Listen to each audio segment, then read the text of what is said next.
कुलधरा गांव आखिर एक लड़की की वजह से खाली हुआ था या इसके पीछे कोई और बड़ा राज था? लेकिन जो हुआ वो इतना डरावना था कि पूरा गांव एक ही रात में गायब हो गया। राजस्थान का ये गांव आज बस खंडहर है, लेकिन 300 साल पहले यहाँ पालीवाल ब्राह्मण रहते थे। शांत, समझदार और काफी संपन्न लोग। सब कुछ अच्छा चल रहा था, पर तभी एक ऐसी घटना हुई जिसने पूरे गांव की जिंदगी बदल दी। कहानी के मुताबिक गांव की ही एक बेहद खूबसूरत लड़की थी। उसकी सादगी और सुंदरता की चर्चा आसपास तक फैल चुकी थी, और बात यहां तक पहुंची कि जैसलमेर का दीवान सालिम सिंह, जो बहुत जालिम किस्म का, निर्दयी और ताकतवर आदमी था, उसकी नजर उस लड़की पर पड़ गई। कहते हैं उसने गांव वालों को धमकी दी कि लड़की मुझे सौंप दो, नहीं तो अंजाम बहुत बुरा होगा। अब एक शांत गांव, इज्जतदार लोग, उनके लिए यह कितना बड़ा सदमा रहा होगा। गांव वाले डर भी गए, गुस्सा भी थे और सबसे ज्यादा असमंजस में थे। गांव वालों ने फैसला किया कि लड़की को नहीं देंगे, लेकिन डर और गुस्से में उन्होंने एक और कदम उठाया, और वो कदम पूरी कहानी का टर्निंग पॉइंट था। फिर एक रात, बहुत कम लोग जानते हैं, पर उस रात कुछ ऐसा निर्णय लिया गया जिसने सदियों तक इस जगह को डरावना बना दिया।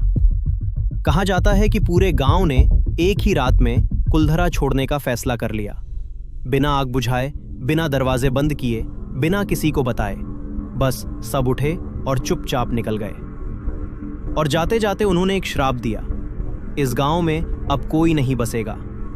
अब ये श्राप सच है या सिर्फ डराने की बात? लेकिन अजीब बात यह है कि आज तक कोई यहां टिक भी नहीं पाया।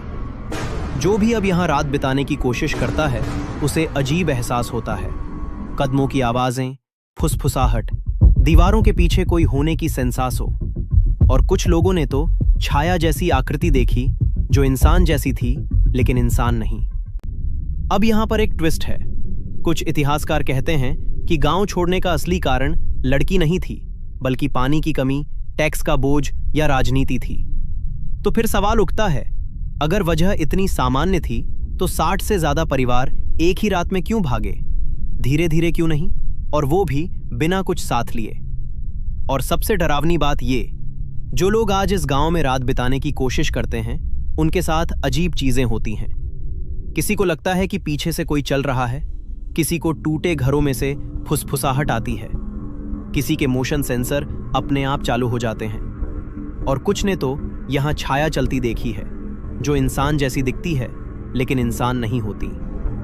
यहां तक कि सरकार ने भी गांव में सूरज ढलने के बाद प्रवेश मना है का नोटिस लगा रखा है। सोच, सरकार खुद रात में अंदर आने से मना कर रही है। क्या सिर्फ डर फैलाने के लिए ऐसा किया होगा, या फिर सच में यहां कुछ ऐसा है जो रात में लोगों को परेशान करता है? और शायद इसी वजह से कहा जाता है कि कुलधरा सिर्फ एक गांव नहीं, एक ऐसा राज है जो खुद रेत में दफन होकर भी लोगों को आज तक डराता है। सच जो भी हो, लेकिन कुलधरा ने इतिहास में अपनी जगह बना ली है। एक गांव जो एक रात में गायब हो गया और अब भी रहस्यमय अनुभवों के लिए जाना जाता है। और शायद यही वजह है कि कोई यहां रात नहीं बिताना चाहता। तो क्या आप यहां रात बिताने की हिम्मत कर पाओगे? कमेंट में बताओ। और अगर चाहो तो मैं तुम्हें ऐसे ही और भूतिया और रहस्यमय गांवों की कहानियां भी लाकर दिखाऊं।